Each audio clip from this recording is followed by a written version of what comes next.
Well, welcome everybody. Welcome along to the Collage Jam for October 24th, 2020. And for those of you who are new to the Collage Jam, it happens every other Saturday, interspersed with Kim Lee Ko's virtual collage virtual studio party.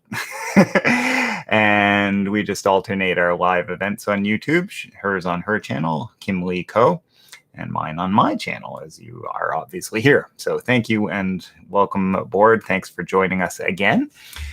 And today we will be collaging with the image that I shared with our group of Josef Mann, who one of our members, Cherie, found out that he was a tenor.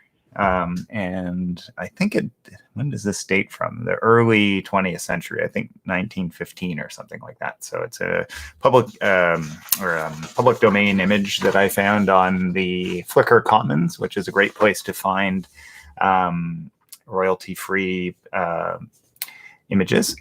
So everyone can feel free to use that image in any way they want. And of course, as with all of our visual prompts or written prompts, whatever prompts I'm giving you, they are yours to ignore or play along with as you see fit. So what else did I want to mention? Oh, so if you're new to the Collage Jam, hello, Val, how are you? Welcome aboard. And if you're new to the Collage Jam, it is... it's meant to be a sort of collage community online during COVID and beyond, where we get to share the process of making art together and talking about art and so on. Hey, Jane. And share our thoughts, share things we're experiencing, share our work on the Facebook page, the Virtual Collage Jam Facebook page, which you guys have been posting some great work to. So thank you very much for that. Always inspiring. I just spent a little bit of time looking at some recent posts, including Val. You've been really busy, hey, Val? And I love the ones you've been doing just recently, where you've been for the Paris Collage Collective, where you've been taking the source image and then taking not the thing you'd expect out of the image, but something else and turning it completely into something else. That's really great. Hey, Annie, welcome aboard. You guys may or may not know that we forgot last week to mention it, but Kim is working the Redhead Gallery downtown today. She's sitting in the gallery. They're still open at this point. So yes, you are on a roll, Val, for sure. So I am flying solo today, so we won't have her lovely voice with us this time. So bear with me if I'm walking and chewing gum at the same time and drinking coffee as well. And what are you guys planning? Are you thinking that you're going to work with the image I supplied, or you got other plans? And if you are working with the image, do you have any ideas yet? Yes, I am multitasking, Sherry. Welcome aboard. Hey, and you've been doing some cool stuff with the Josef Mann piece too already. Wow, you guys are. I give you the prompt, and you arrive on Saturday having done a whole bunch of them. Hey, it's Rebecca and Kirk. Welcome aboard, guys. Welcome back. And Annie says she's working on homework, LOL, because she's taking my garden art course. Are you taking something else with me, Annie? My mind is a blur. You might be taking more than one with me. Val says she's working on another one with my image making a bird. Oh yeah, there's like those sort of crazy sort of semi-historic and semi-like metropolis modern kind of wings are kind of fun, aren't they? Yeah, so one of the things that Val was doing with one of her collages was taking out chunks like this chunk and that chunk and turning them into completely different things in her images, which was fun. Right. Yes, and thank you, Annie. My second brain, you are. Yeah, so Kim's just wrapped up this week, I know. And yeah, you guys have been doing great stuff, both in her course and in my garden course, which I love. It's great. So, so I am going to push back the camera a little bit and figure out what I'm going to do. I only have the very beginnings of some ideas. I had the thought that maybe I printed it out a few times. I printed it out full more or less full size, 8.5 by 11, a couple of half sizes, and quarters. Pick it up, Cal. Quarter sizes. And I'm probably, as I usually do, gonna try and get more than one going, just because, you know, if I put all my eggs in one basket, that basket ends up looking silly or not working as well. Jane says she's working with the image as well, and she has an idea. A bird theme. Yeah, hey, don't worry. Even if you're using the same image, and even if you're thinking bird, your birds are going to come out very differently. In fact, that'll be fun. Sherry says she's working on another one with the medallion as the cogs and wheels of the mind. Oh, that's fascinating, because one of the so I was flipping through a few magazines looking for things that, oh, these might play along, and in fact, this was this I thought had something interesting in common with that. So Cherie is sort of thinking the same way. So there you go. We'll see how it goes.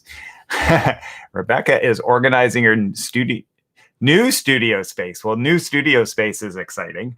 So macrame today, and Kirk is doing cross stitch. Excellent. Yes, maybe mine is the science of addiction.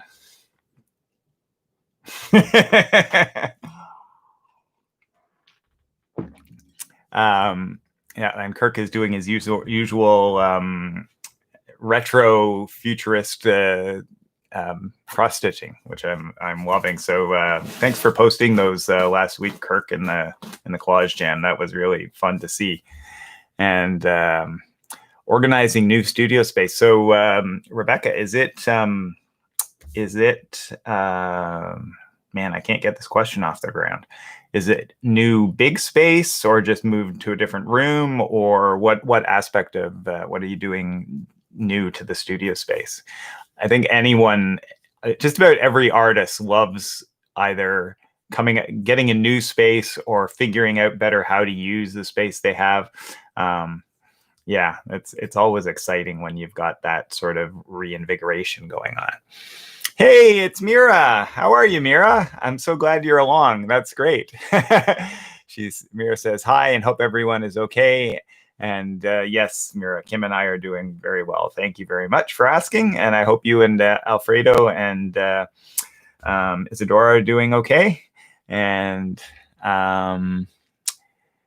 yeah, Kim is, those of you who joined us late, Kim is sitting redhead today downtown. So I drove her downtown and then zipped back to Brampton to do the Collage Jam. And then I'll zip down to pick her up afterwards. So, oh no, Mira. I hope you've beaten them, at least for the moment. Fighting demons, artistic demons, health demons. Oh, they're all bad, right? So, welcome back. You're with your collage people, and I hope it's great to have you back, and I hope you enjoy hanging out with us. Yeah, it's and it. I don't know about you guys, and I'm very grateful for the sunshine today, but I always feel I struggle a little bit when the light starts diminishing, and I've really noticed, like, now that it's getting into fall proper, that like like the sun comes up late, goes to bed early, and it's like, wait, you were barely here, or it's like cloudy. So yeah. Hey, Anne, it's been a while since we saw you. Welcome aboard. Yeah. Yeah, I think it does have lots of potential. There's something goofy about it, and there's something fun, and there's something also regal, which is kind of a fun, it's definitely got camp written on it, doesn't it? And Annie says, COVID has given me a sugar addiction.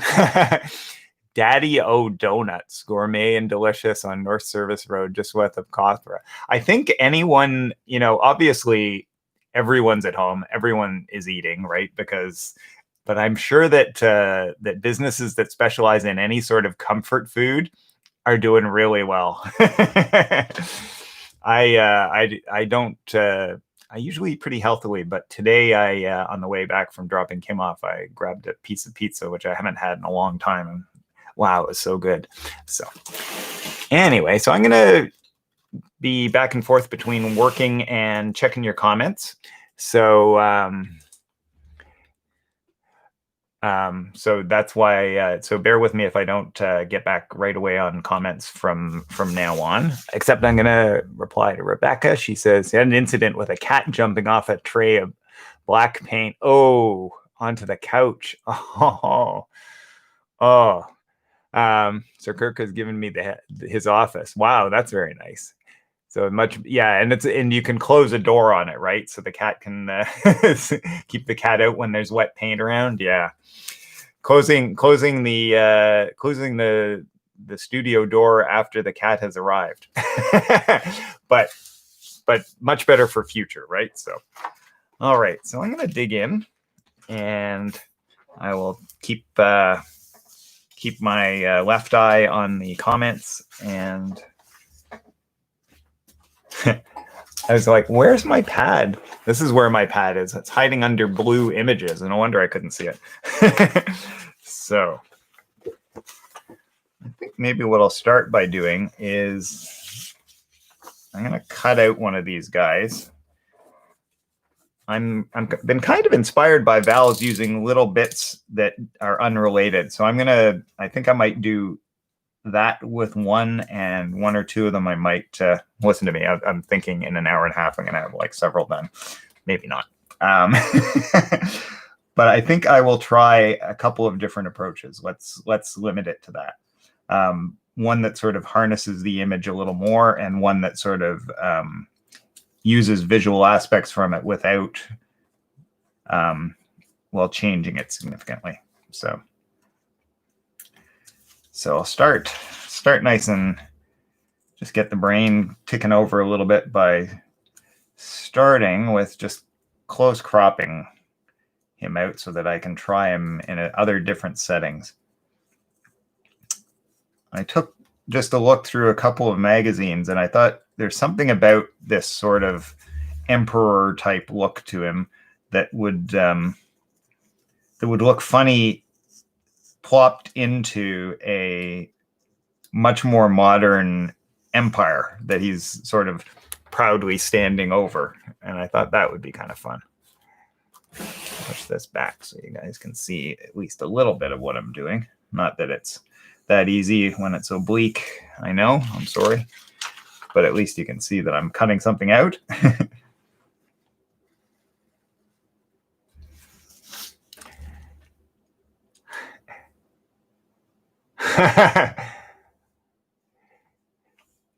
Annie just finished doing a mark making exercise. Well, so did you, Rebecca, right? You did the mark making exercise too. So the cat just wanted in on the mark making. He said, "Hey, my paws are in the garden all the time. They count as garden things. Can I make some paint too?" Hey, Ruth, welcome aboard. Gonna try image TFR. Oh, a transfer. Oh, excellent. Yeah, that'll be fun. That's great. I'm just trying to see if I can get my head and what I'm working on in the same picture. Maybe I have to lower my chair a little. What a letdown. But now I'm too close to my working surface, so we'll see how that goes.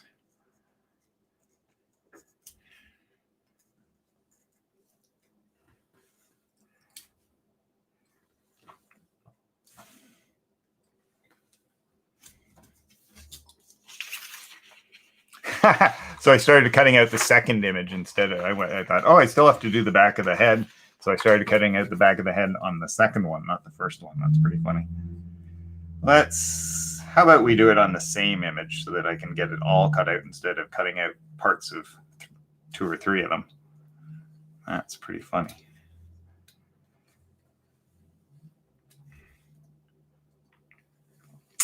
So Kim and I really wanted to get downtown to see a show that's closing today, and I think we're going to miss it, which we're both kind of gutted about. There's an artist named Ben Reeves who does just beautiful paintings. They're generally of nothing spectacular. They're very, sort of scenes in the neighborhood or interesting color plays or maybe and he makes them extraordinary. And he's just a supreme colorist and a really remarkable observer. And he has a show. He's a West Coast painter, but he has a show at Nicolas Métivier, which is down near where Kim is. But I dropped her off, I think, before Métivier opens. And by the time I'm getting down and picking her up, they're going to be closed. And today's the last day. So I'm sad about that. But you can see the work online. I mean, it's not the same as seeing in real life, but and they've made a couple of Nicolas Métivier Gallery has made a couple of nice little films about him talking about the work, and there's also a nice film that sort of takes you through the gallery. So definitely worth a look. Exquisite painter and a really nice guy. Like Kim and I both comment on his work a lot on Instagram, and he always is gracious and comes back and comments and is very sweet. So I love that about artists, right? One of the things that's great about social media is not everyone, right? Of course, but there are people out there who are like top-notch artists, and you can have a dialogue with them, especially if you offer something other than like, yeah, I love this, or you offer some sort of thoughtful comment. They will often respond to that, which is great. I mean, you never used to be able to do that, right? So, all right, and I take a look at the comments. Hey, Diane, welcome aboard. So Diane Hunter says she's new to the group. And what do you do your layout work? What do you lay your work out on? Okay, so not quite sure what you mean by that, but that could be like, what am I working on, or what do I glue it to? So definitely can answer both of those. So right now, you can see I've got we bought a like 3 foot by 4 foot semi-translucent cutting mat that we have on it's our dining table. But we usually use it for art. So that's really great. And it has a grid, so you can do cutting on it. You can actually measure. I've started using that a little bit more, using cutting mats with the measurements. Like, oh, okay, I want to cut an inch off or whatever, and using the grid. But what do I glue to? With collage, you can glue to a number of things. Some people like to glue to things like canvases. I like something that is reasonably sturdy. That's the one sort of prerequisite. And if you just glue one piece of paper on top of another and it's relatively thin, it will buckle a little bit from the glue. Not too much with glue stick, but there's something nice about having a reasonably firm base. So if I'm doing a more substantial piece, I like using a wooden panel, like you can buy at the art stores, because then it's very solid, right? You can glue whatever you want to that, thin, thick, whatever. But for the 99% of what I do, I just use, in this case, a watercolor paper, and it's 140 pound. And this is a relatively budget version from Canson, and it's my go-to because I actually don't mind it for using watercolors on either, which I do upon occasion, but it just gives me a fairly sturdy base. It's 140 pounds, so it's like a thin cardstock. You can see it's got some fair thickness to it, and I just use that. And you can use all kinds of glue. You can use mediums. Acrylic mediums are great. I'm a simplicity junkie, so I like simple knife, simple pair of scissors, and Yoo-Hoo glue sticks. I think Yoo-Hoo is actually a really good brand. I've done stuff that 10 years ago, and it still seems to be holding together just fine with Yoo-Hoo. So that's sort of it in a nutshell. If when you glue something to it, it doesn't buckle too much, great, right? That's exactly what I need. So,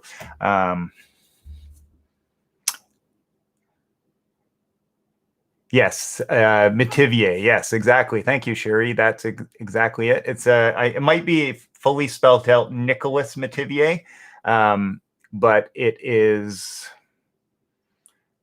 Yeah, I think it might just go by Metivier. It's on King Street. Where are they? Near Spadina, I think. I've been out so little, I can't now remember for sure. It's on King Street. I'm pretty sure of that.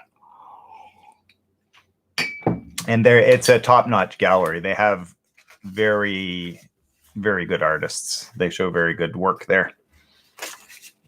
So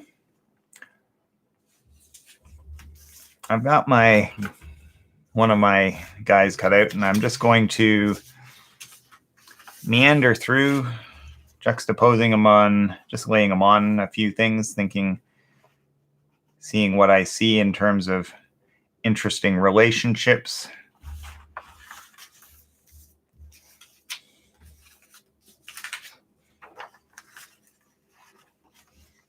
That would need actually a bigger, the big one for that. That's pretty fun, actually. So this is a picture, sadly, of like massive chicken factory farming. But there's something very funny about maybe juxtaposing that on that image.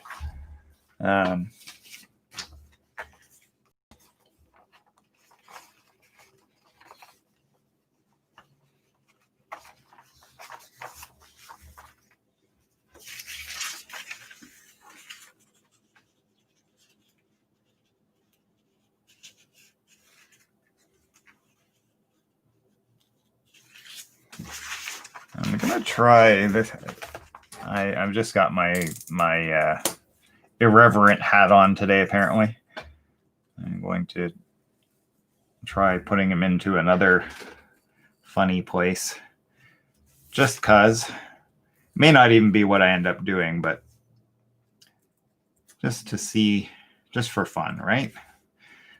Another one of the great things about collage is you can hold things up without gluing them down and just see what you think. And so that's exactly what I'm going to do.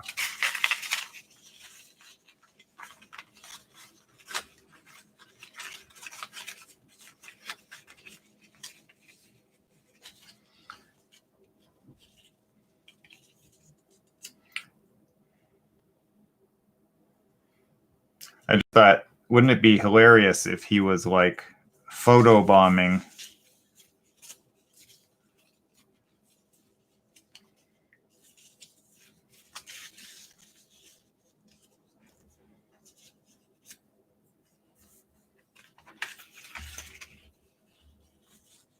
I know, it's cheap, but it's fun. Something like this.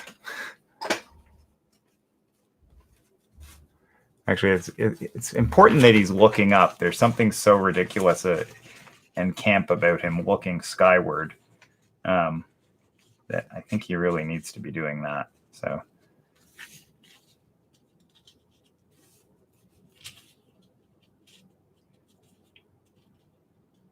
And this is a picture of students in a greenhouse looking at, I think, being taught about how things grow, etc. Or, well, yes, that's in essence what it is, Cal. Don't need to say any more about that. But there's something fun about him just being like looking completely the other way, right? Meanwhile, they're sort of intently looking in the foreground here at what's going on.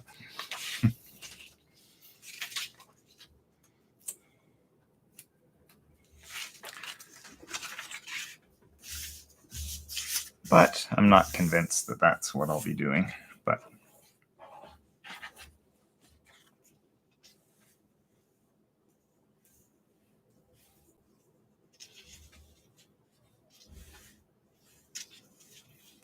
I've got like a picture of I don't even know where this is.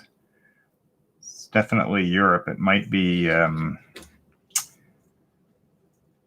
looks like it might be Eastern Europe. Having him sort of standing in front of it. Well, the one thing that would be nicer if it were more obviously not historical, and I think it is relatively modern, but there's not absolutely clear that that is the case. There are no like gas stations visible or whatever like that. So, or modern architecture. There's a lot of relatively traditional architecture. So that may not have the juxtaposition kind of quality that I was hoping for.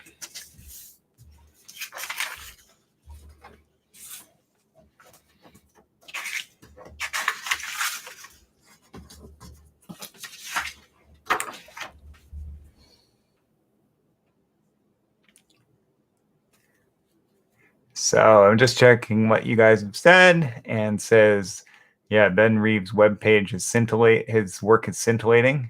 Yeah, it's gorgeous. It really is. And Sherry says she's extending the fun, taking her original hand collage piece and applying various artistic filters to it.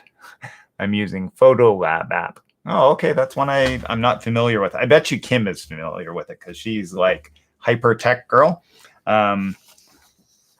And is that an app on your phone, or is it a phone slash tablet, or is it a computer app? All right, I think, of course, it's from a Christian Dior spread, and I'm missing the front half of the horse's head, but there's something about the sort of plain simplicity of horse that I think might be interesting with him standing in the foreground. So we'll give that a whirl. His image has a lot going on, and the horse is very like not quite, but almost flat and graphic, which is completely different. So I think that might be a nice play one against the other. When I get it this large, it's actually less focused than I would have thought. It's very shallow depth of focus, actually, because the helmet and the breastplate are in focus, but then as soon as you get even a little bit of depth back towards the shoulder, it's quite out of focus, surprisingly. Wow.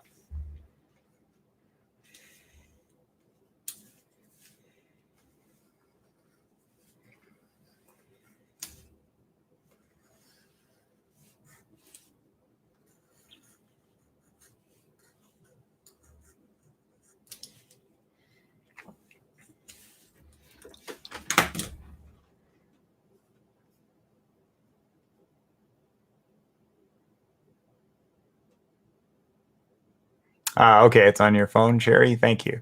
And I wanted to ask Diane how you found out about the Collage Jam. Are you on our list and just don't join that often, or did someone tell you about it? Anyway, welcome aboard. Glad to have you here. And what are you working on? Are you just chilling out? The whole idea with this is that if you just need to like hang out and talk art and be with other artists, that's great. If you want to work along, that's great. You don't really have to be working on collage. There are a few artists working on other things. It's really more about a little bit of connection in a time when that's really important, right?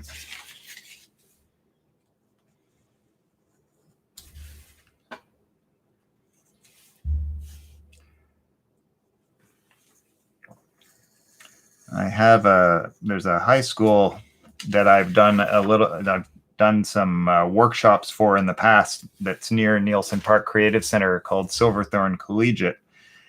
And the art teacher there has had me in a couple of times to do workshops.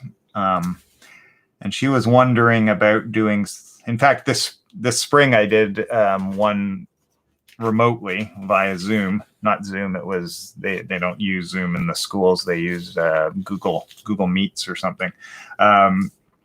Anyway, where I did a collage session with them.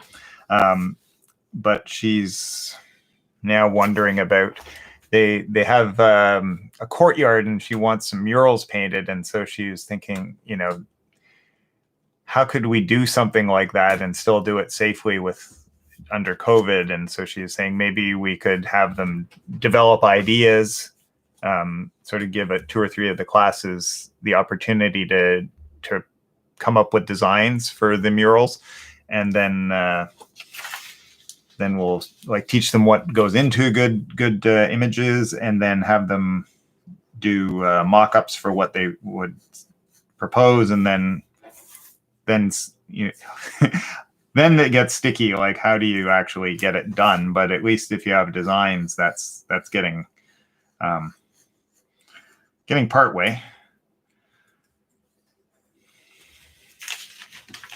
She said that some of her classes, some of the kids are now deciding they're going to learn from home. So some of the classes are relatively few kids.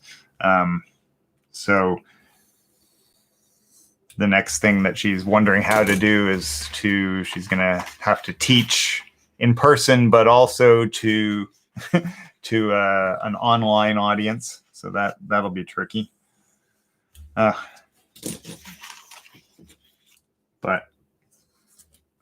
I'm personally quite surprised they haven't closed the schools again already yet. So.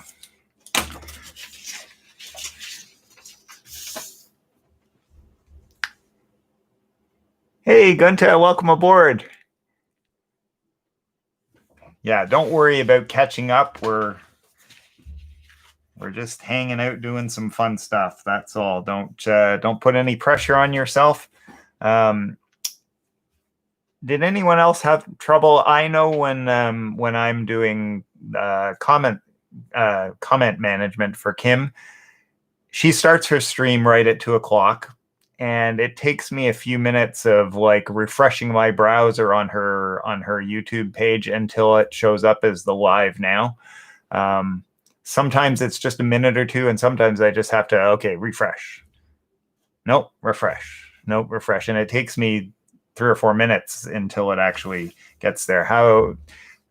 Let me know if you were successful relatively quickly, or if you weren't. If it took you more than that. This is kind of fun. I like this sort of guy against the black. But every time I sort of get more out of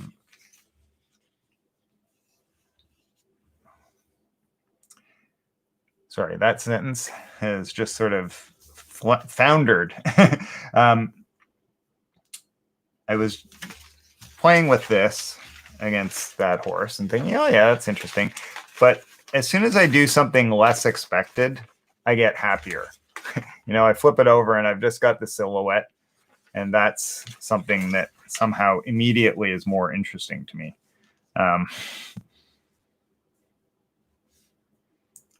But that's just the way it goes sometimes.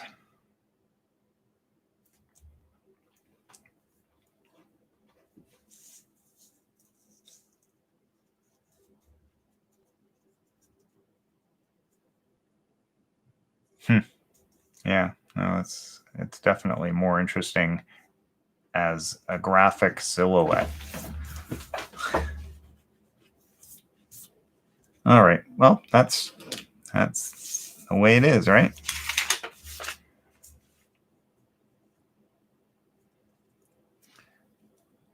I wonder if it would be better if it were a smaller one. No, I think this is the right size. Okay. I'm going to glue him in, and then we'll see where we go. Always funny. Almost so many times the negative is more interesting, the flip side is more interesting. All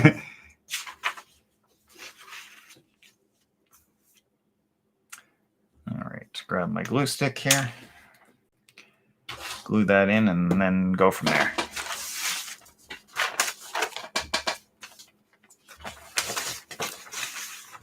I'll get this glued down, and then I'll check what you guys have to say of late.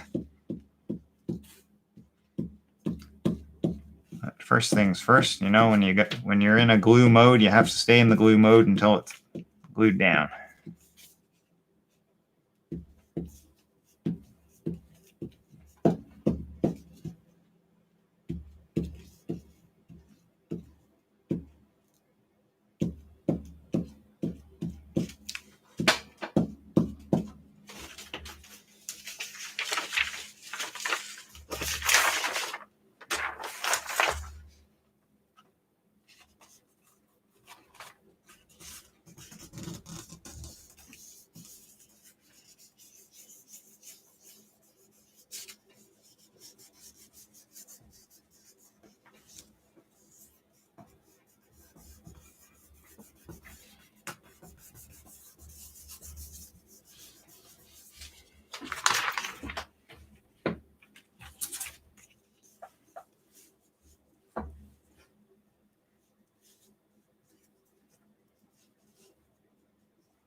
All right.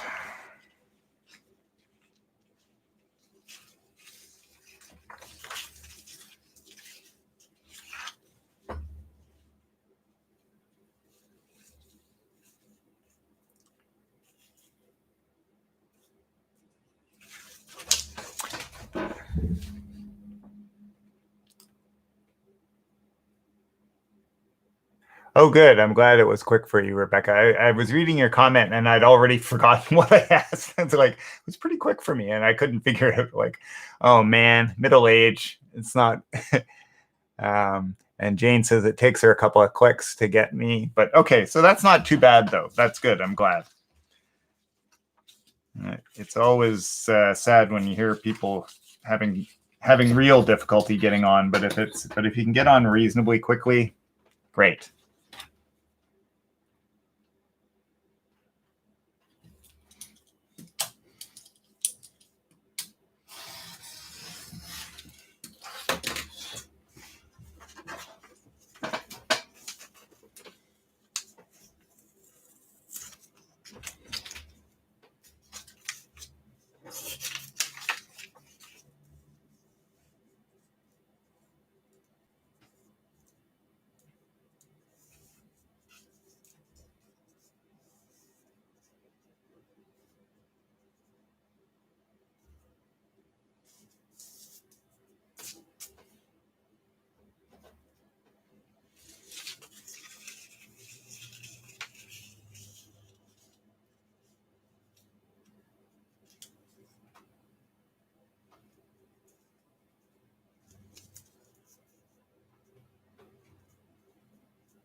Something I'm always fascinated with is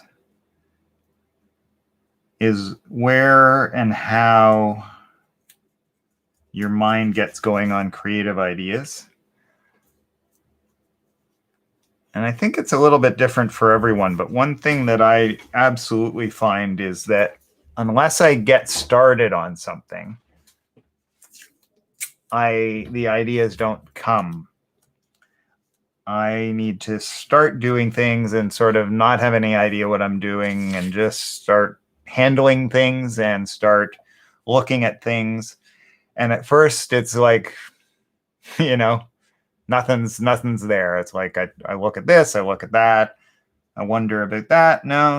And then I flip and try something else. And then gradually things start, the hands seem to be the conduit for my mind to get engaged. So I was cutting things out, as I said, and it wasn't until I flipped one of them over and looked at an unexpectedly blank silhouette that it started me noticing things. And I found that to be the case with other aspects of my life too. I've sort of taken it over into, for instance, renovations. When I'm trying to figure out a problem, I give myself permission to not know what I'm doing for a little while. I look at it, I think about it, I handle it, I notice what are going to be challenges without being too reactive. I used to be like, oh, I'll never be able to get it done with this. Look at this. This is going to be really hard. And instead, I sort of look at it, think about it, and then go away.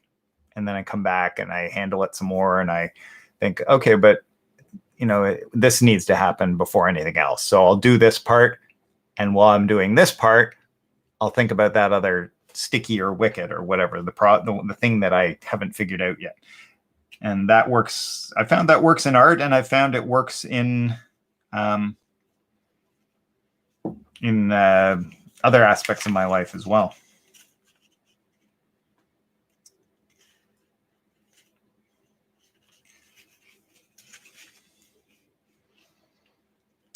Okay, so how's that going to work? One thing that's kind of fun with paper is you can do these things where one piece can be over top of one part and under another one, which is very easy to do until it comes time to glue it. And so now I'm at the point where I want to glue. So I have to figure out, okay, well, I won't put any glue on that part because it's got to come over top. This part's got to go underneath. So that's going under that, and that's going over top. So I will not put any glue on the shoulder of this guy. But other areas I can. The other part will need to be glued after the fact.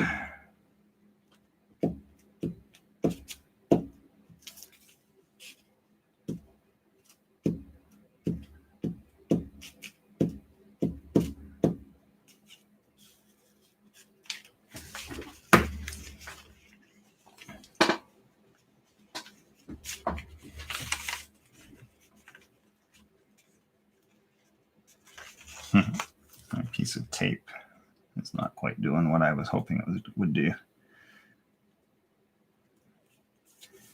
There we go.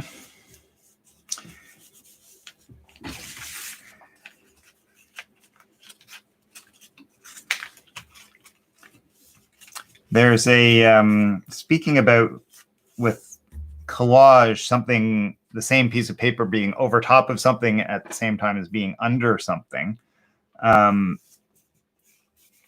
If you're a collage artist, you will, and even if you're I think not a collage artist, you might look at that and think, you might not know why, but you'll think that doesn't, how does that work, right? Subconsciously. And there's an artist who does paintings like that named Bernard Frieze, Frize. He's a French painter.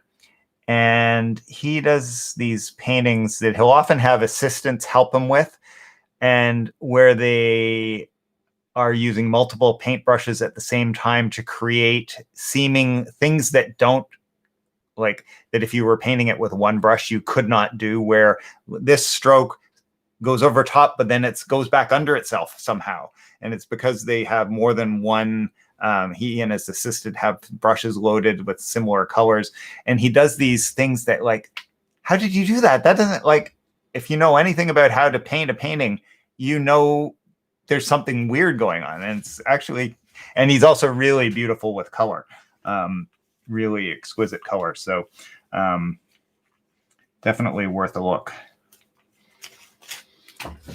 And let me just see what people are saying, so I'll get caught up.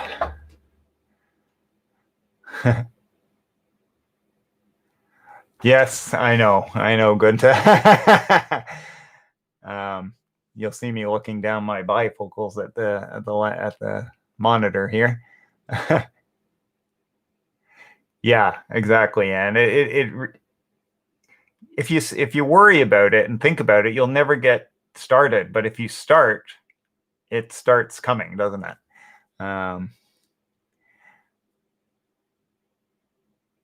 Yeah, exactly, Ruth. Just show up.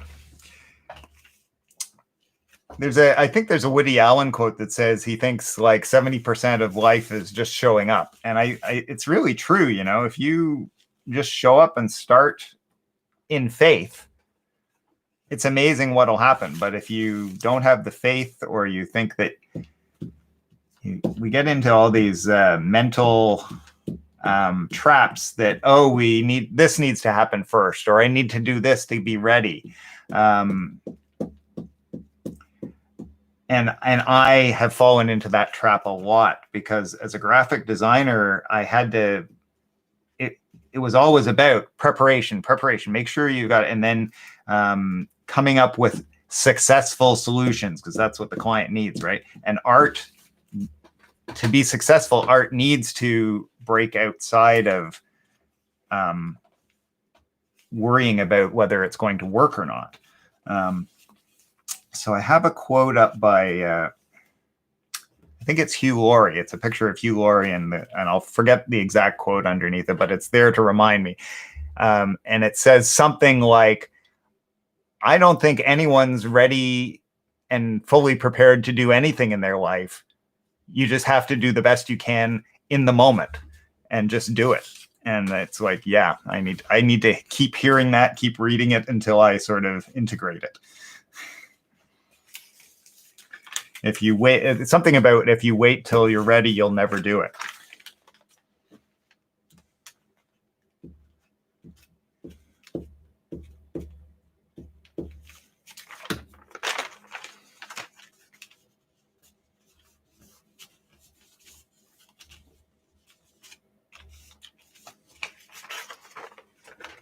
So this little area is what I was talking about. So I've got this negative piece here, and it sort of goes over his head, but then it goes under his shoulder. And I always think that's kind of fun when you have an unexpected play like that.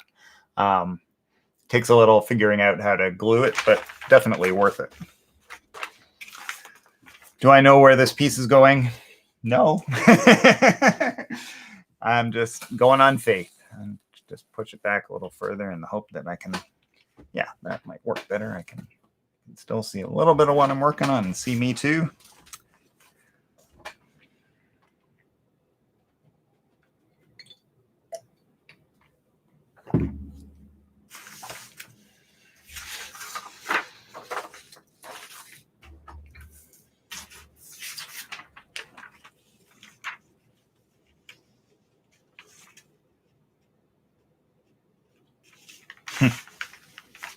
All right.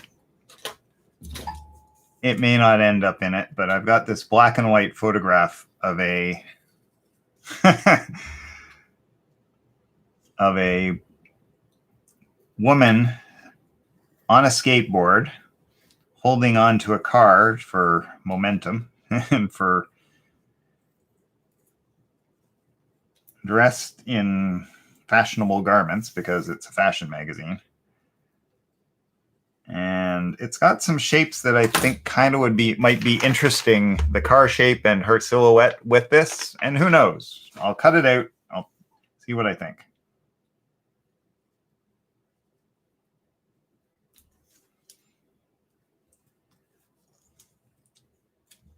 Another great thing about collage is that whole try before you buy thing. You don't have to, you can cut it out and lay it on and see what you think.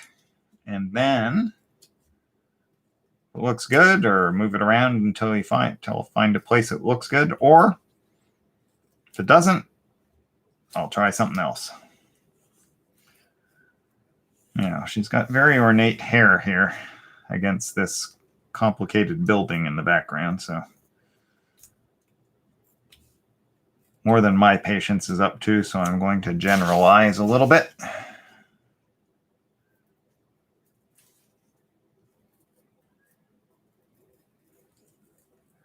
It's got all kinds of kinky braids, which is fun.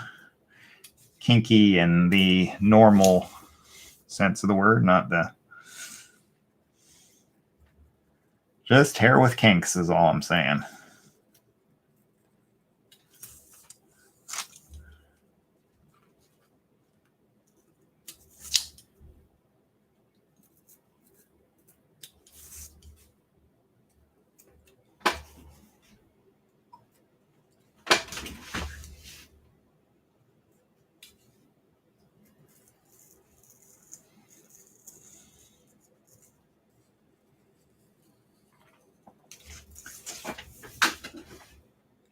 Sometimes when you're cutting something out, like a figure, in this case, sometimes it's clear where the figure ends and the background begins, and sometimes not so much. When the colors or values or both are similar, and you just have to say, okay, I think it's something like this, and I'm just going to cut and work on that basis.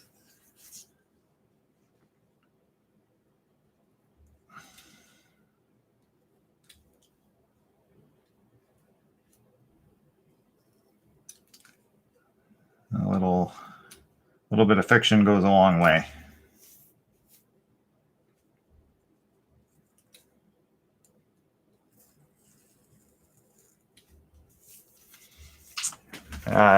Oh, you know what? Mira would love this. I just remembered Mira's done a lot of collage work using skateboarders. So Mira, I bet you like this image a lot.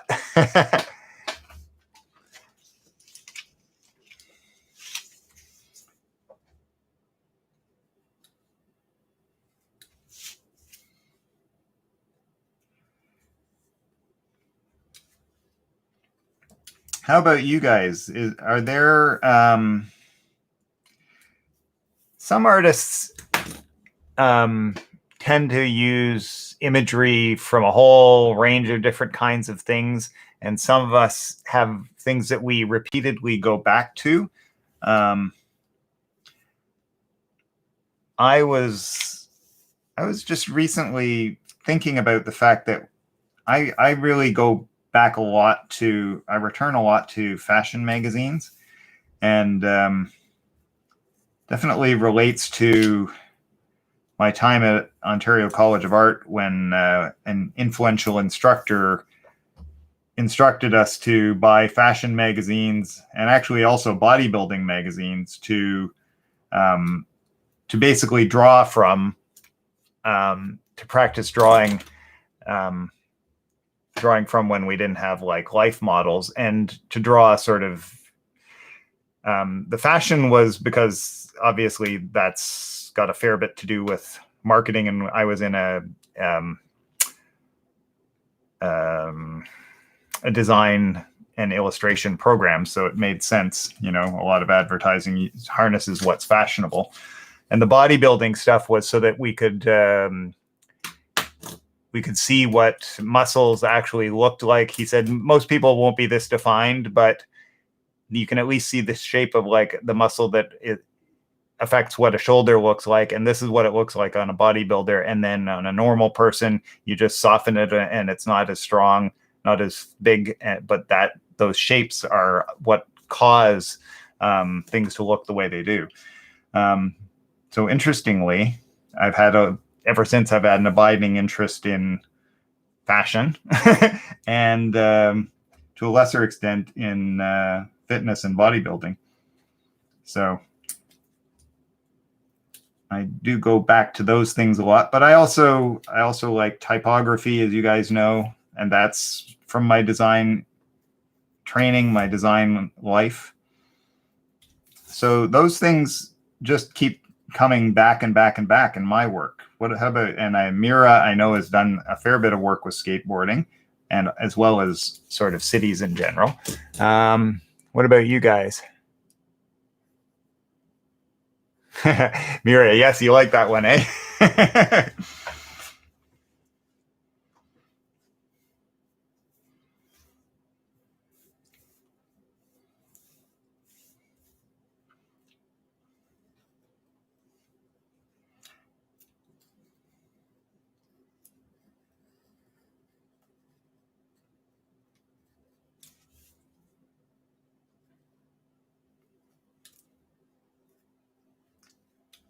our art reflects our experience and our interests often, to some extent anyway, dictate our experience, right? If we're interested in, for instance, music, we are going to concerts, we're thinking about sound and so on. So those kinds of things might factor into your artwork. Any of your interests have the potential to be have an influence, but not always necessarily. There's some interests that just don't find their way into your art, and some that do.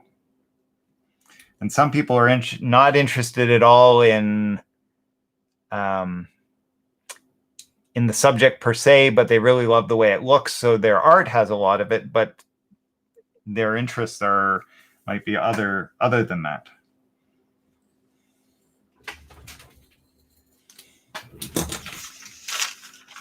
All right. I don't think I did her face yet. Look on the back side to see what I've cut out and what I haven't cut out yet.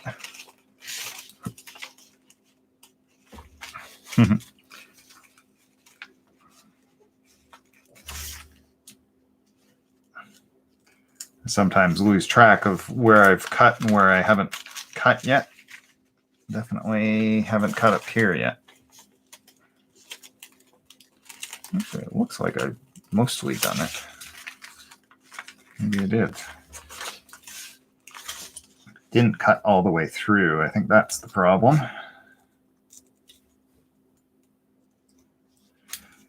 Probably time to snap off a new blade to get some fresh sharpness going on here.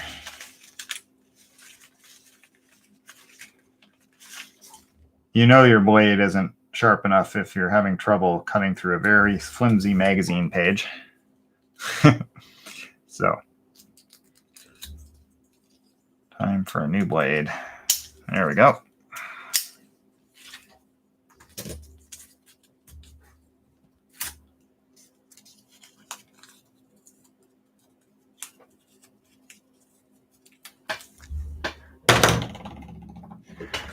All right.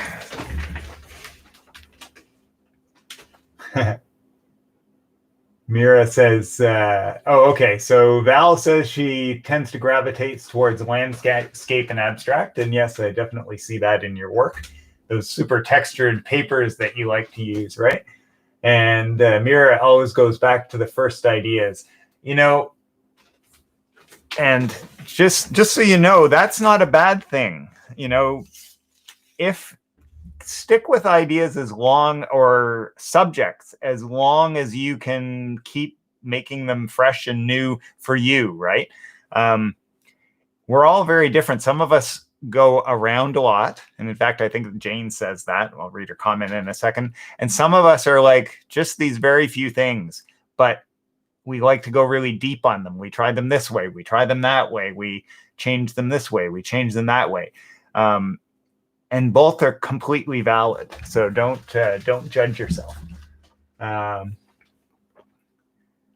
Annie says that when she's stuck, she goes back to sketching great blue herons. Oh, they're amazing. The shapes of them are amazing. Like that neck when they're fishing, it's an amazing S. And then when they fly overhead, the feet sticking way, way out the back, it's amazing. So yeah, they're great shapes. Jane says she's all over the map. But as I read, review newspapers, magazines, I'm forever tearing papers and cutting out stuff. Yeah, absolutely. You never know. That's research. That is what an artist's research looks like, especially a collage artist, right? You don't have to collage with it for it to be useful. But what you're doing is you're letting images go by, and as you turn the pages and noticing things, right? Oh, that's interesting. I'll take that. I could use that. I'll take that.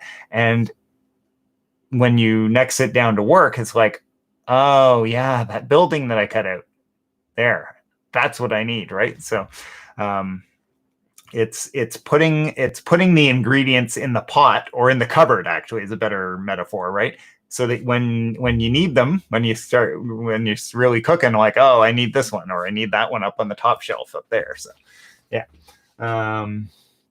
Rebecca says she's always doodled and sketched flowers, and her work often features environmental imagery. Absolutely. I totally see that in your work, Rebecca.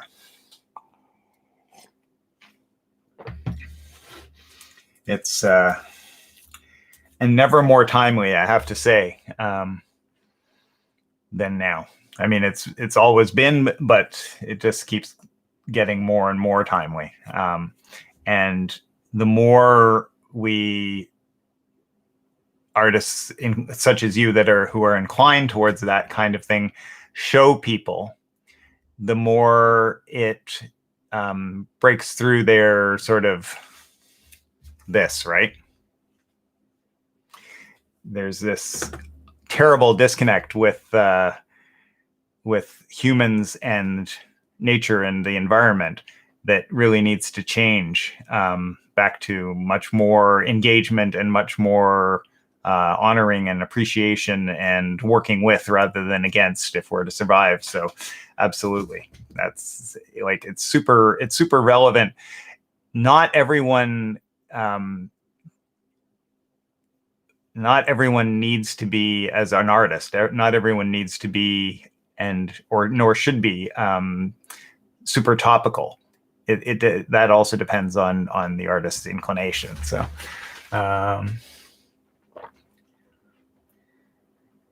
and drawn to real human bodies, yes, as opposed to fashion. Fashion is very fraught that way, for sure.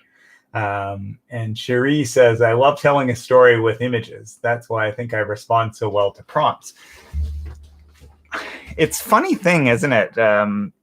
I mean, I think the reason I started putting prompts when I started the Collage Jam is because I really benefit from it, right? It gives it's like the little bit of grit that the pearl starts forming around, right? It just, you need a provocation. I do anyway. And oftentimes I'll head off in my own direction, only tangentially related to the prompt, but it does get me going.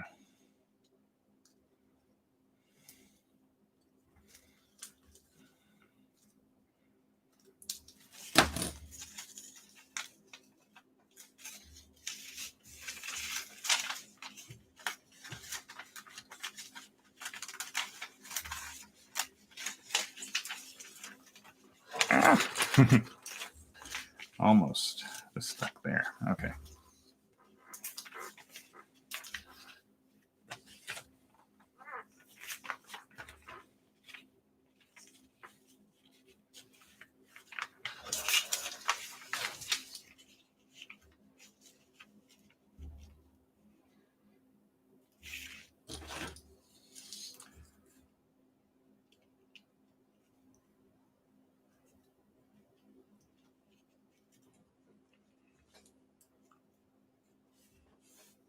So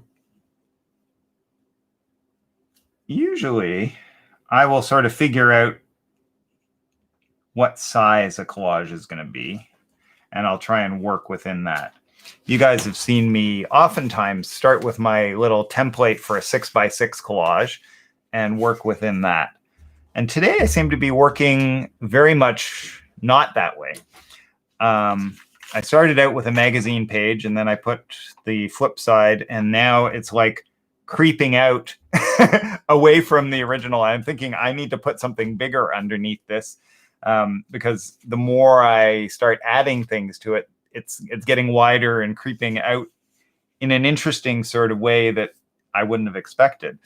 I don't know whether I'm going to actually use this, but there's something interesting about it.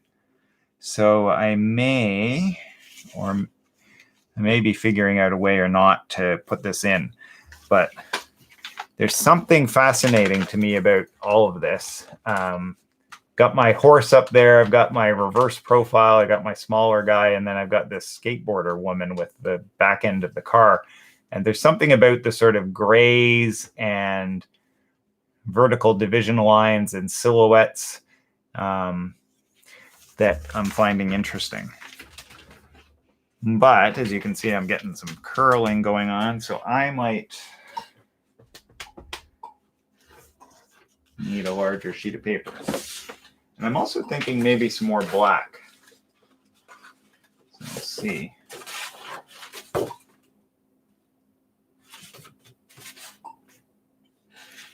I don't know whether that's going to be even big enough. I guess it depends how tall I want to go.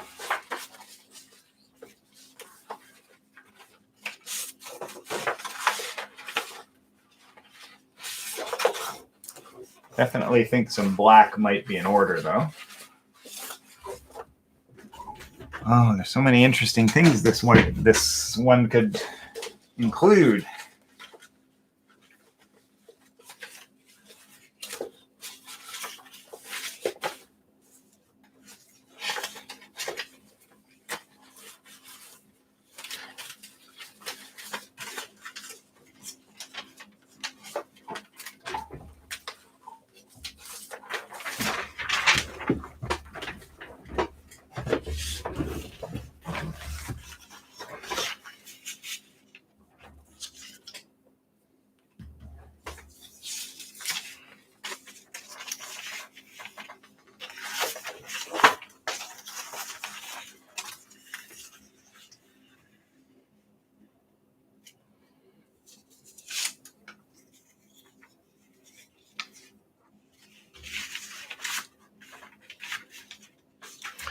I don't need that piece of green tape anymore, and it's very dissonant on this in this grayscale composition, so let's get that out of there.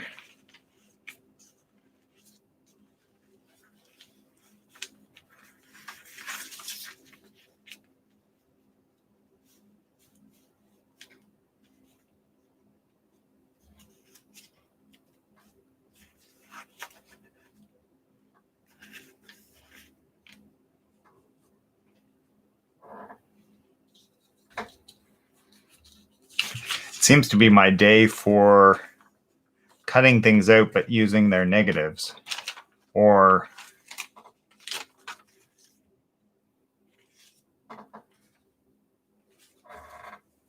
you know, the flip sides or whatever, not the actual thing I've cut out or the person, because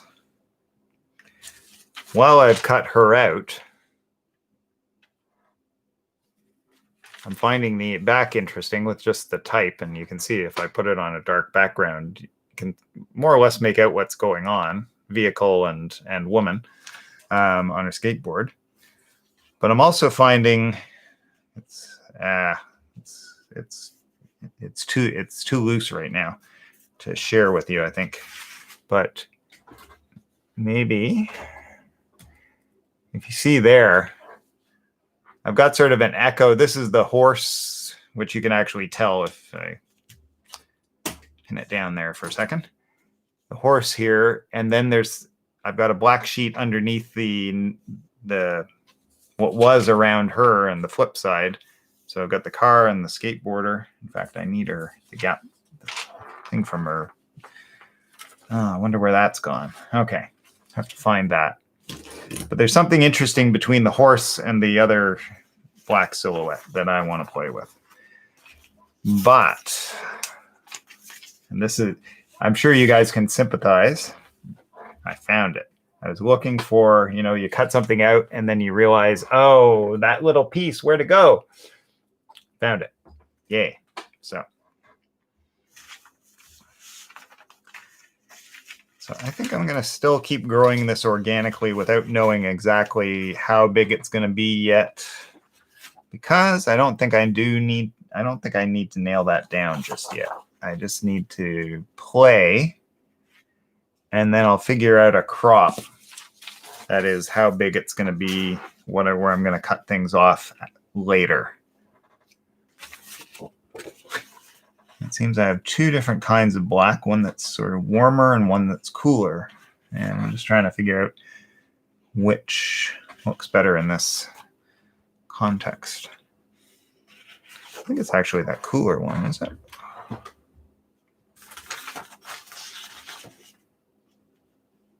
Maybe it's the warmer one after all. Okay, well, it's... And this one may be too small anyway. Let's see.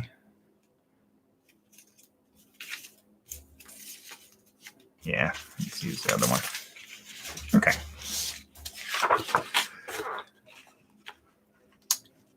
It's funny when I'm teaching, I'm usually talking about a subject, so it's funny to sort of be half doing that when we're chatting and then be sort of stream of consciousness articulating my thoughts. It's kind of a little bit worrying hearing them out loud like this. But I trust that you guys won't find it too weird. Hopefully not. It's what I'm doing, apparently, so.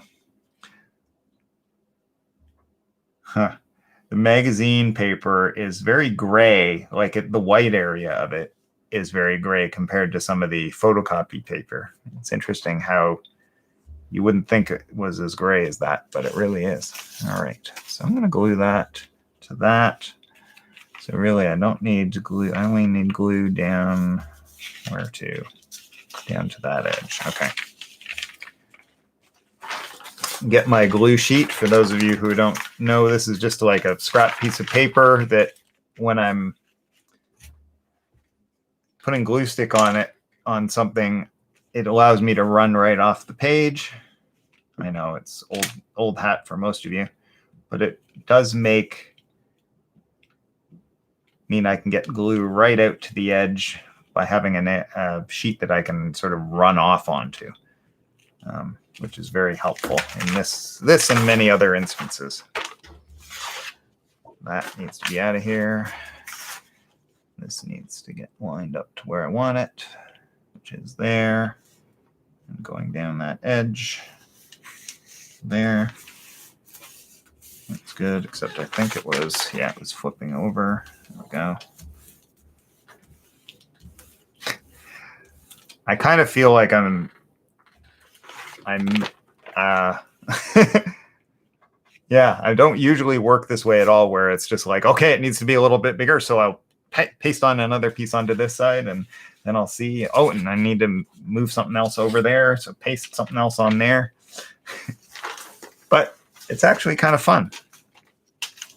It means I'm getting unexpected results, which can be interesting.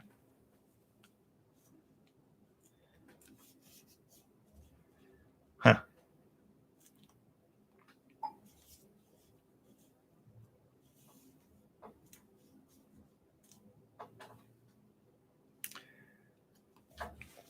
There's just a tiny little bit of the Christian Dior O showing up. And I thought, okay, so if I put this piece in this way, I can cover that over. And that'll be good, okay, because it just doesn't make sense down there. And then I saw that over here, there's a little bit of type also showing up. So I thought, well, maybe actually it's better that it does show up a little bit. I tend to be a control freak. That's the leftover from my design career. So it's actually good if I can figure out ways that mean that I don't do everything exactly as expected, and introduce some things that don't necessarily make sense, because it generally tends to make for more interesting art. Being too rational all the time, it shows up in the work, and it ends up being predictable, and predictable is not as interesting to look at as some things that are like, what's that about?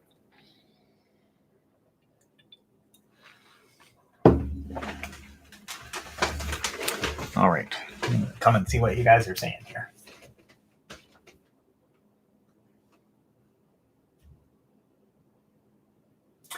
So Valerie, you're a new convert to prompts.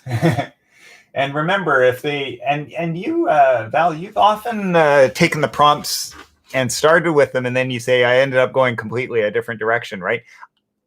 To me, that's like, okay, great, it worked, right? Because it got you there and started, and then you started thinking, oh, this is actually more interesting. I'm going to do this, right? Great. The key is in, the engine's running. That's really all the prompt is there to do, right? So some people latch onto the prompt and work with it. Some people use it as a catalyst to say, ooh, yeah, okay, no, there's something more interesting over here, right? So both give me the result I want, which is you guys working on a collage. So and yeah, Jane, you definitely have a political bent to your work. Absolutely. And Val's had a political slant a couple of times recently. Well, a lot with the environmental stuff in the river work, but I loved that Trump collage recently.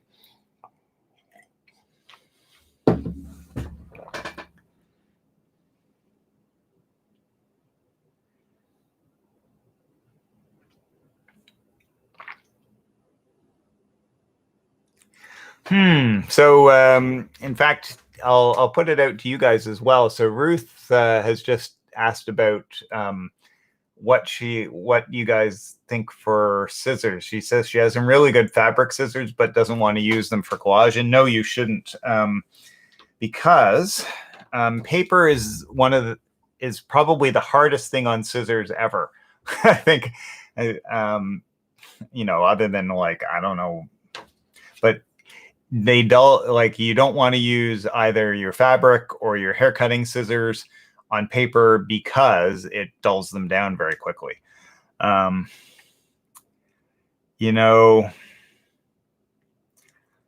I'm probably not the best person to ask because I tend to use this thing a lot more than these. And when I use these, I just use whatever we've got around the house. Now, I like them to be clean, and it's best if they don't have paint or glue on them. And we'll often buy relatively inexpensive scissors that we get a 2-pack for $6 or $7, and we use them for our classes, but we also use them around here. Fiskars make lovely scissors, I seem to recall. But why don't you guys let us know what you find best in a pair of scissors? I know some people who like to do fiddly stuff will use like the small scissors, and you can even get curved scissors.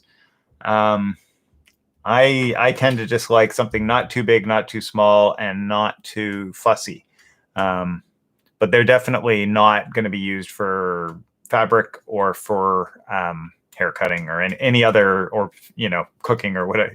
These aren't cooking scissors anyway, but they're not going to get used for anything but paper. We have a scissor sharpening device that you put the scissors in, and then you sort of put them in like into a grooves, and then you sort of clamp it onto and pull it out to sharpen them. I find it's not quite as good as I would have hoped, but it certainly will sharpen them to some extent.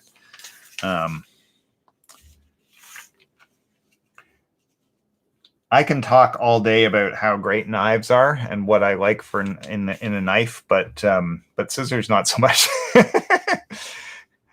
I remember we were on one of Kim's gallery walks. We were at, I think it was Clint Ronish Gallery, but don't hold me to that. And there's a Toronto artist named Jennifer Murphy who does a lot of collage work, and she happened to be there. So she talked to us about her work, which was lovely. And I said, okay, scissors or knife? And she said, what? I said, what do you use in your work? Scissors or knife? What do you prefer? And she said, oh, I never use a knife, always scissors. And I'm almost the opposite. I will use scissors occasionally. That you can see they're here, but you'll see this in my hand a lot more. So different strokes for different folks. Oh, it's going to drive me crazy. So I thought that I was going to glue it down this way. And then I flipped it over because I thought, okay, well, I have to get the glue on it. I have to put the glue on the back. And now I'm looking at the original negative, and it's looking quite interesting in this composition. Oy.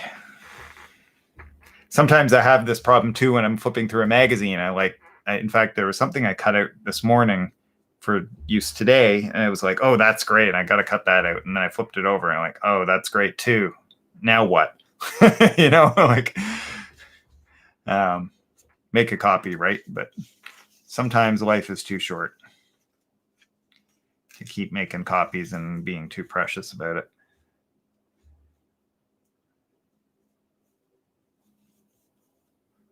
I'm really fussy about some things and remarkably unfussy about others, which is paradoxical, but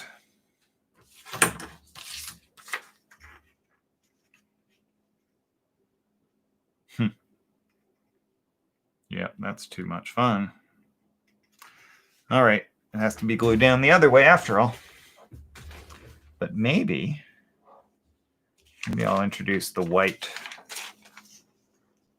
Yep, might end up doing that somewhere. Okay.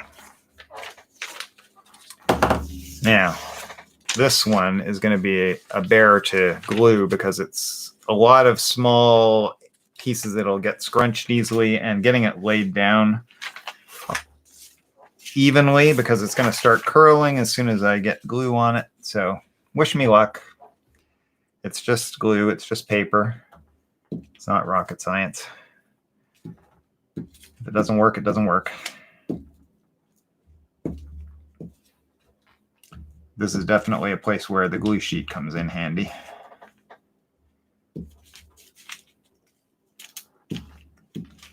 But I can tell if I'm not careful, I'm going to tear this paper. I'm just doing the best I can to sort of always be pulling the glue stick away from where I'm sort of holding it down. There it goes. Not tearing, but it's definitely moving on me, and it's curling. Yeah.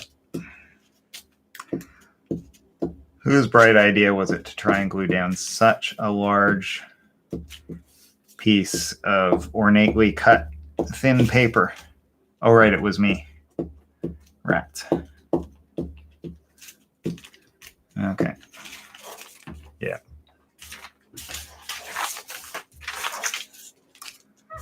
If this works, it will be a miracle.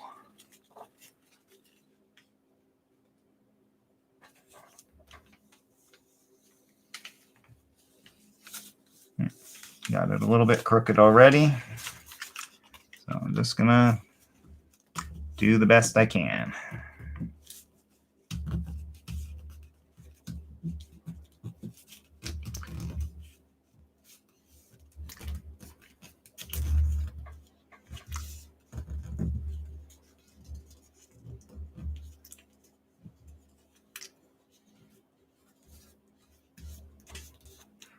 All right, this area.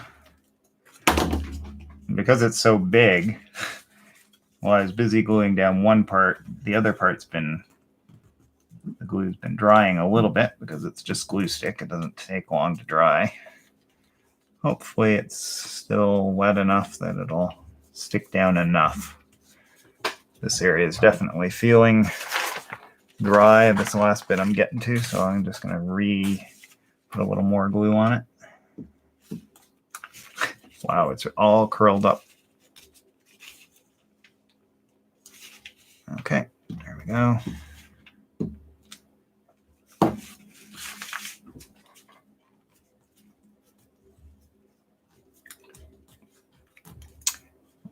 Lots of artists in my collage classes ask me about how to keep paper from wrinkling, especially when the glue hits it, right? And I always say, you do the best you can, but it's like, I liken that question to, how can I paint without brushstrokes, right? A painting is by nature something that you do by hand using brushes. And you can, there are some artists who like really want to defeat the fact, the visible brushstrokes, but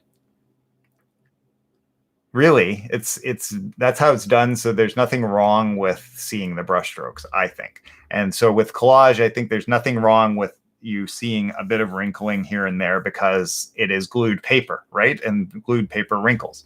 So I This ended up going down fairly smoothly because I sort of started with one edge, and then I sort of pressed it gradually around, sort of holding parts up and then gluing it down.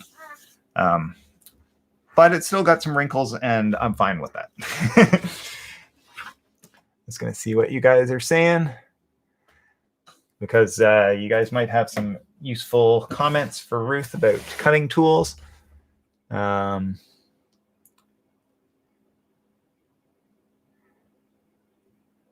Sherry says, I have Fiskars and Tweezerman scissors. Oh, I haven't heard of Tweezerman. That's, are they small? Since it has the word tweezer in it, I would think so, Sherry?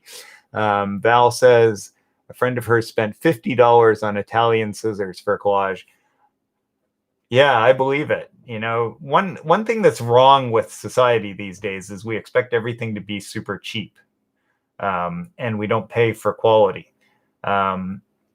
And I imagine that those $50 Italian scissors are really well made and well crafted. So for art, I think that's absolutely worth it. Rebecca says, I like cutter bee scissors as they're sharp to the point, right out to the point. Yes, exactly. Oftentimes scissors are great in here, but not up here, right?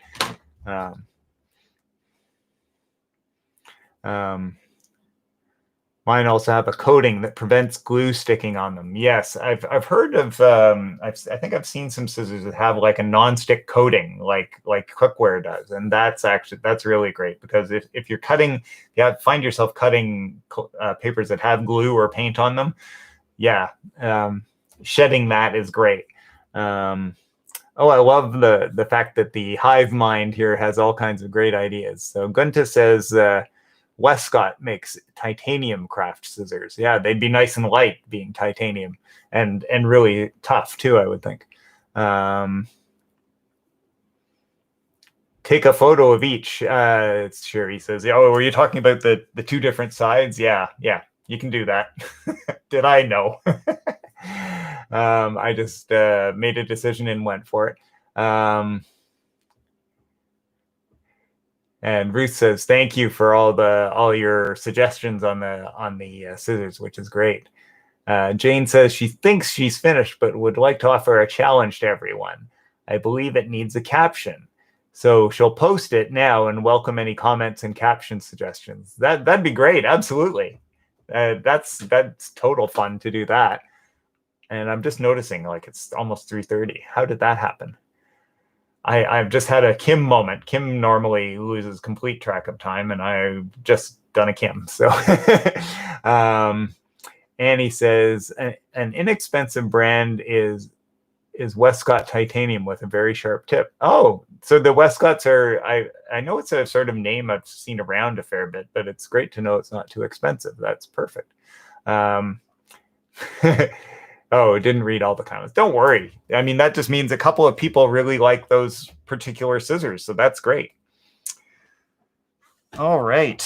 So I'm going to do another few minutes, then I will show you where I've got to, and then it's been another jam already gone. I just can't believe it. Sometimes it flies by, and it sure has today.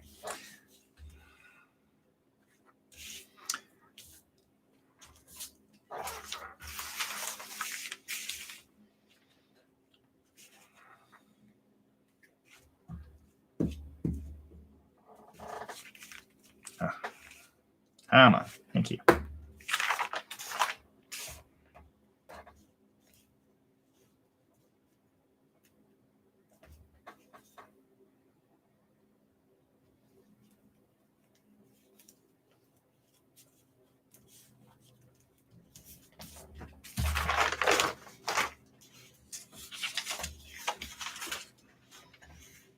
All right. I think I know I can trim off at least to here. A longer ruler would be a good idea for this.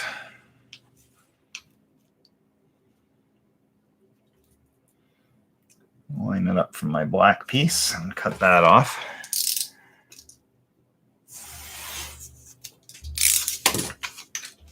But with this piece, I still don't know exactly what its outer dimensions are going to be because I may add on more to it yet. So.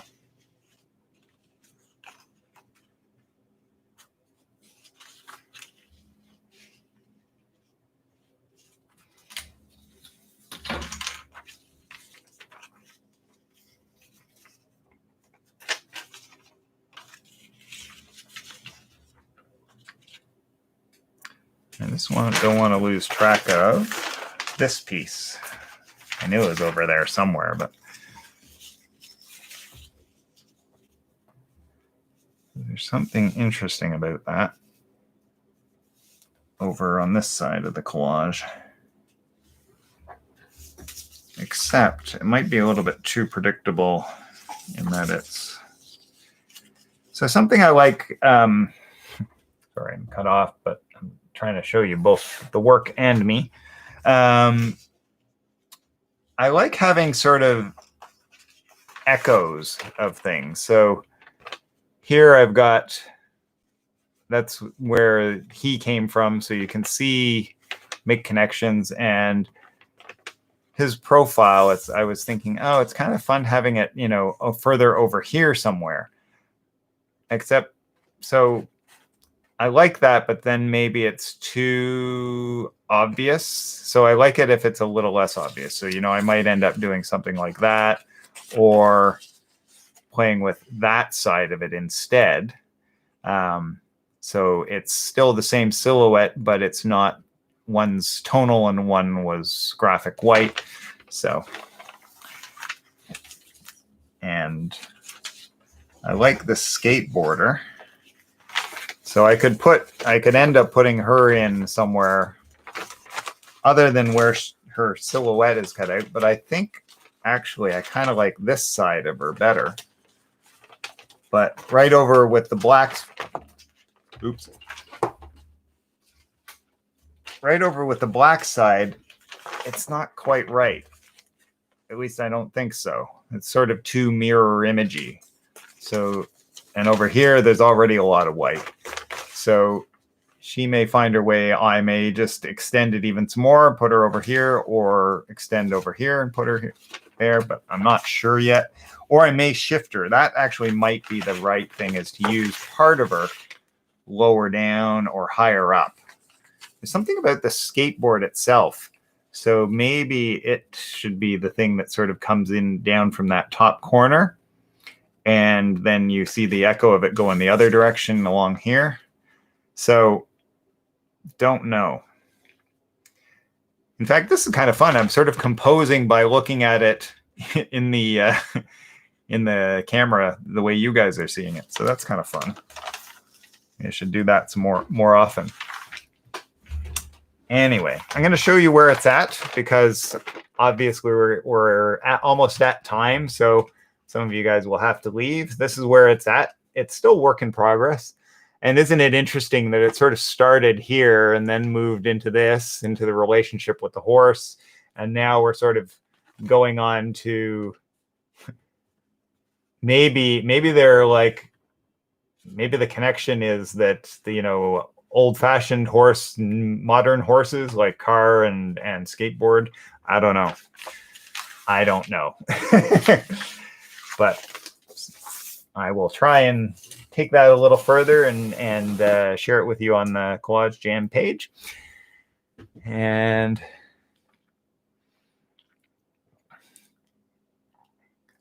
yeah, it is much bigger than 6x6, Annie. It's definitely growing out of control. And Ruth says skateboard, definitely. Yeah, I kind of think so. I kind of think there's something there. It might even be, ooh, that might be kind of fun. Maybe there's this thing that if it's a reflection this way, I don't know that it's right, but I just had this idea that kind of like reflection in the street might be interesting. So I just can't hold it up where I'm envisioning it. So floppy. But maybe there's something there that brings some of the white from the other side over, So I might try something like that. So who knows? But I'm definitely having fun with the positive, negatives, and the different sides of the magazine clippings. So yeah, I agree. I think upside down. So that much I think I'll do. So I think it is probably time to wrap, because I should probably head downtown to pick up Kim. But thank you again so much for joining me, and I hope you will post your collages using our, what was his name? Josef Mann. Our crazy gladiator emperor kind of guy on the Facebook page. And hopefully you can join both Kim and I next week for her virtual studio party, in which you're absolutely welcome to keep collaging. And I am thinking that the next prompt in 2 weeks' time will be day collage, because that's something I really enjoy. And hopefully I can turn you guys onto it too if you haven't done it before. So yes, thank you, Annie. Have a great rest of your weekend as well. And yes, thank you, Val. It's been fun hanging out. And likewise, Gunta. And I will definitely say hello to Kim for you, Sherry. And yeah, no, it's actually worked out fine. You guys were patient with me getting back to you, and it's been fine. So yeah, but it is nice having the additional banter here, as well as your excuse me, as well as your chat. So yeah.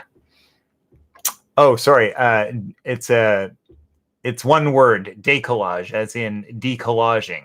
So I'll explain more in the prompt, but it's basically the idea that you glue some things down and then you tear some things off to see what's underneath, or cut them out to see what's underneath. I'm just finishing one right now from one of my collage courses, so I will post it in the next few days on Collage Jam, so you can see a little more about what I'm talking about. Thank you, Rebecca. Oh, I'm glad you enjoy them. It's nice. I think it's an excuse to sort of set aside time for being creative, and I think that's really important. So and you guys really use it that way, so like thumbs up, and it's delightful to have you guys along. So and great having you aboard, Ruth. So take care, stay safe, and we'll see you next week, guys.